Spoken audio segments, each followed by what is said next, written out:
This is Scotland, with its pubs, whiskies, sheep, mountains, and of course, Charlie Ramsay's Round. You're probably wondering what Charlie Ramsay's Round is. It's a challenge which consists of going through 100 kilometres, passing by 24 mountain peaks in the Highlands, and including a 10,000 metres climb in 24 hours max. And now it's Nawal Passaran and his team's turn. Let's the adventure begin. Je m'appelle Nawal Passaran, j'ai 37 ans, je vis en Ariège au pied des Pyrénées où je pratique l'ultra-endurance en montagne. Donc le concept c'est de relier un nombre de sommets définis en moins de 24 heures en passant par le chemin qu'on désire. Donc c'est la liberté totale. Bien sûr, il y a un itinéraire préférentiel qui est conseillé et qu'il faut suivre en ajustant après quelques détails. Mais voilà, on passe où on veut, il n'y a pas de chemin, c'est libre. C'est la montagne comme je l'aime. Pour m'aider sur le parcours, mais mon ami Philippe Lacube, avec qui je fais énormément de montagne, qui adore la montagne sauvage, qui est un adepte du hors-sentier, qui adore la montagne quand il fait mauvais. Donc là, clairement, il sera dans son élément. Et la deuxième personne qui va m'accompagner, et ça me fait très plaisir, c'est Thierry Corbarieux. Alors Thierry Corbarieux, c'est un peu une légende dans l'ultra endurance pour le coup. Et voilà, on se connaissait que de réputation, d'échanges, et on a fait un peu plus ample connaissance. Et il m'a dit que si un jour j'avais un projet à lui proposer, il m'aiderait avec grand plaisir. Et donc là, on est venu avant pour repérer, et on partira après. Et voilà, donc on sera 5 sur place. Et franchement, c'est un honneur pour moi de partager cette aventure avec eux.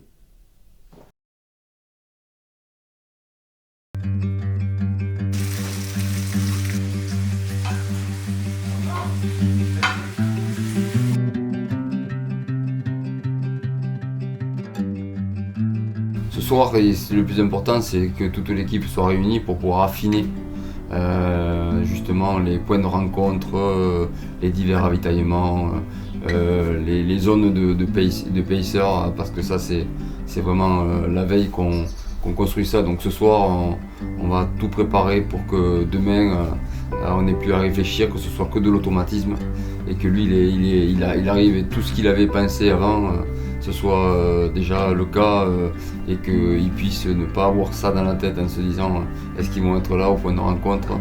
Tout ça c'est balayé dans la soirée avec toute l'équipe.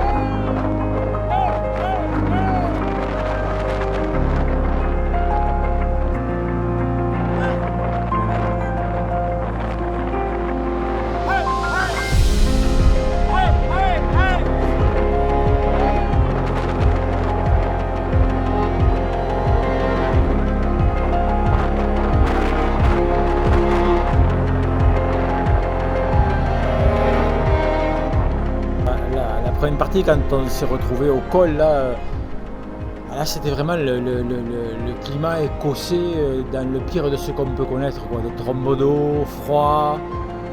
Là on s'est dit ça va être compliqué l'histoire, hein. Si c'est 24 heures comme ça va être compliqué. Mais on a serré les dents comme souvent on le fait, et puis on a enchaîné les sommets, 8 sur cette première partie.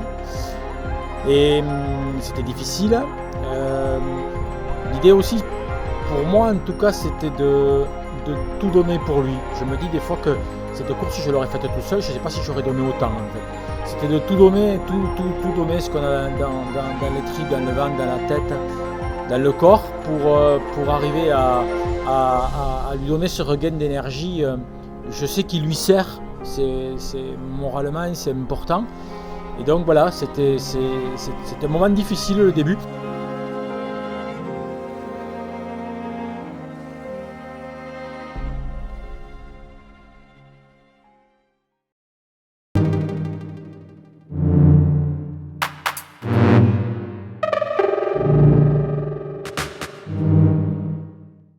moi je m'appelle David Gontier, donc je suis photographe professionnel spécialisé en trail running.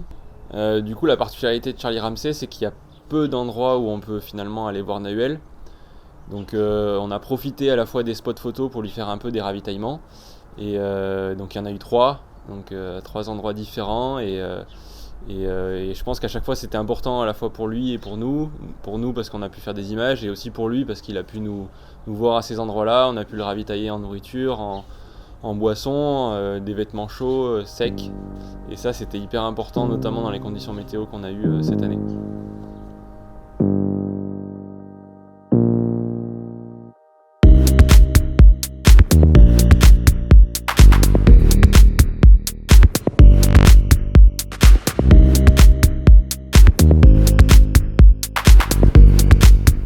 Je connaissais déjà le démarrage de Mont-Tronçon, ça c'est une évidence puisqu'on avait fait le repérage dans cette zone.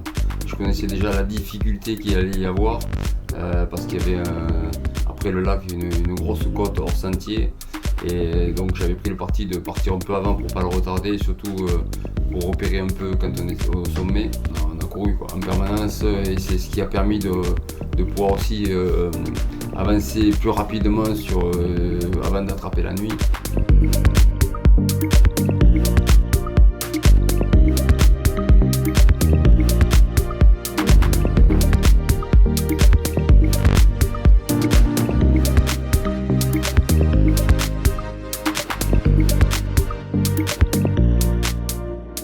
À l'attendre sur un col à 1h du matin, à mitoufler dans une couverture de survie.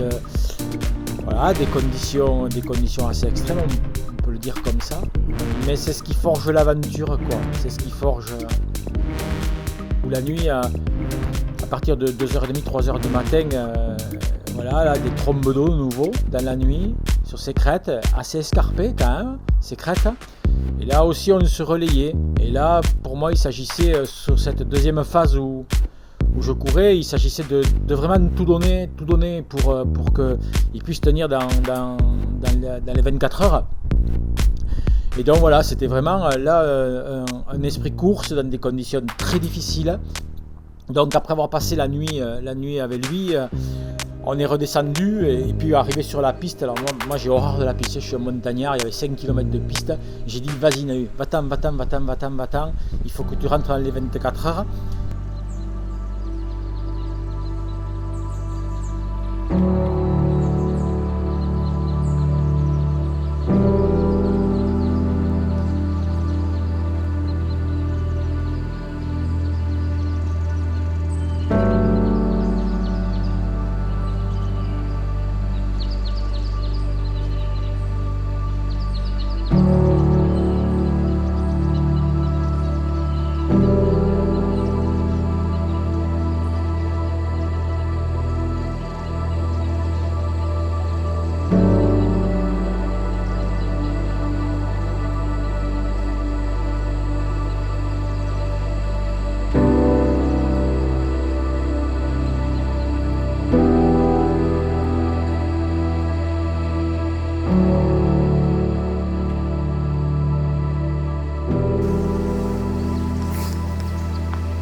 Un grand merci pour votre confiance et pour votre soutien.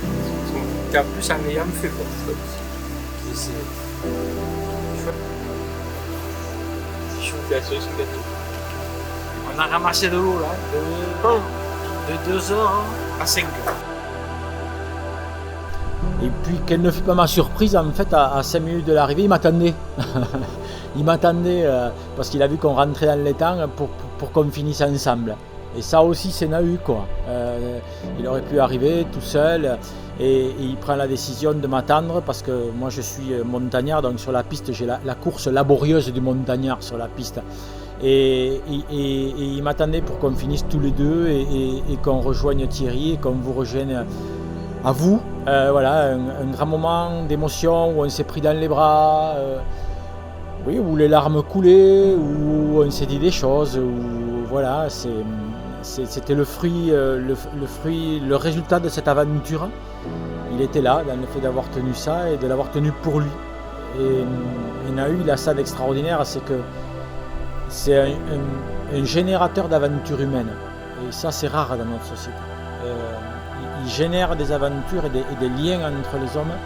Il pourrait tirer la couverture à lui, il est bon, tout ça, voilà. Mais non, il n'a pas envie de ça. Il y en a tellement de ces travailleurs-là qui se la sentent pas, là, qui se racontent des histoires. Lui, ça ne raconte pas et il amène les autres dans ses aventures pour vivre de l'humain. Parce qu'au bout du compte, c'est ça qui reste, c'est l'humain.